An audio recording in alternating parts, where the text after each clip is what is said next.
दहेज कभी खुशियों की गारंटी नहीं दे सकता। एक सुंदर सी कन्या अनामिका कॉलेज में अपना ग्रेजुएशन पूरा करती है।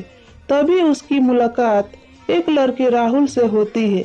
राहुल भी बहुत स्मार्ट और माता पिता का आज्ञाकारी बेटा है। दोनों एक दूसरे को पसंद करने लगते हैं। दोनों का ग्रेजुएशन पूरा होता है।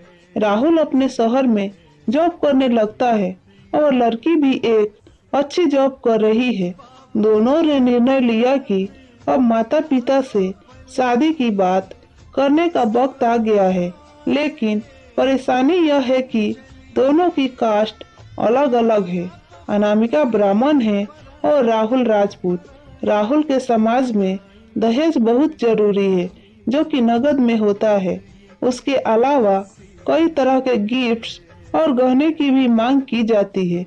राहुल ने अनामिका को यह स्थिति स्पष्ट की और कहा, घर वालों को मनाओ, अगर तुम सभी मांगे पूरी करवाती हो तो मेरे माता पिता तुम्हें पलकों पर बैठाएंगे।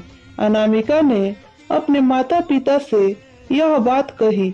अनामिका के माता पिता को यह बात पसंद नहीं थी, पर अनामिका की जिद थी कि अगर मुझे दहेज दोगे तो मेरी इज्जत बढ़ेगी। अनामिका के माता पिता सक्षम भी थे। बिना मांगे भी अनामिका को बहुत कुछ दे सकते थे, पर उन्हें इस तरह के दहेज की मांग करने वाले लोग पसंद नहीं आ रहे थे। लेकिन माता पिता अनामिका की खुशी चाहते थे। उन्हें यह डर था कि कहीं उनकी बेटी ये न सोचे कि वे अपनी बेटी को कुछ देना नहीं चाहते। इसलिए उन्होंने सभी शर्तें मानी। शादी में राहुल को कार, फ्लैट, फर्नीचर के साथ 50 लाख नगद दिए गए। साथ ही अनामिका को गहने भी दिए गए और सभी रिश्तेदारों को गिफ्ट्स और कपड़े भी दिए। शादी बहुत धूमधाम से की गई, कोई कमी नहीं छोड़ी गई। अनामिका को मन ही मन यह गुमान था कि कास्ट अलग होने के बावजूद माता पिता ने उसकी शादी ससुराल के हिसाब से की। अनामिका को विश्वास था कि उसे बेटी बनाकर रखा जाएगा, उसे वही प्यार दिया जाएगा जो उसके माता पिता ने दिया, क्योंकि उसने अपने ससुराल का मान रखा है। अनामिका ने अपने घर से ससुराल विदा ली। ब्राह्मण कन्या राजपूत घर की बहू बनी। ससुराल में बहुत ज्यादा पर्दा प्रथा थी। बहू को मनचाहा खाने तक की स्वतंत्रता नहीं थी। कितनी भी भूख क्यों न हो, घर की बहू सबके खाने के बाद ही खाएगी। यहाँ तक कि उसे घर के पुरुषों के सामने बैठने तक की इजाजत नहीं थी। अनामिका ने इस बात पर एतराज दिखाया, पर उसकी किसी ने ना सुनी। राहुल ने भी यह बोलकर मुंह फेर लिया कि यह तो परंपरा है। अनामिका को जो गुमान था वह धारा के धारा रह गया। उसे अपने माता पिता की बात याद आई। जब उन्होंने समझाया था तो वह उनसे बहुत लड़ी थी। उसने ससुराल में बात करने का फैसला किया। अनामिका ने अपने सास ससुर और पति से बात की, लेकिन उन्होंने नहीं सुनी और उसे बहुत बेरहमी से पीटा गया। अनामिका ने कभी ऐसा व्यवहार नहीं देखा था। उसे जिस लाए हुए दहेज पर घमंड था वो चूर चूर हो गया था।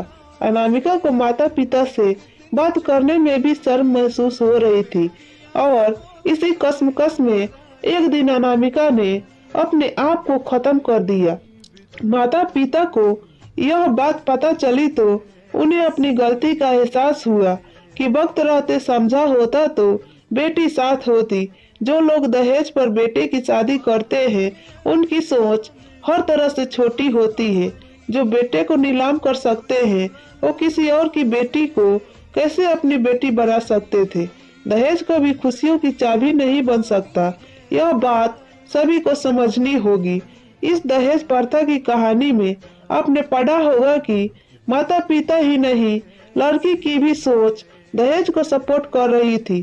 कई बार लड़कियों को दहेज का गुमान हो जाता है, पर जो लोग लोभी होते हैं वो कभी अच्छे नहीं हो सकते।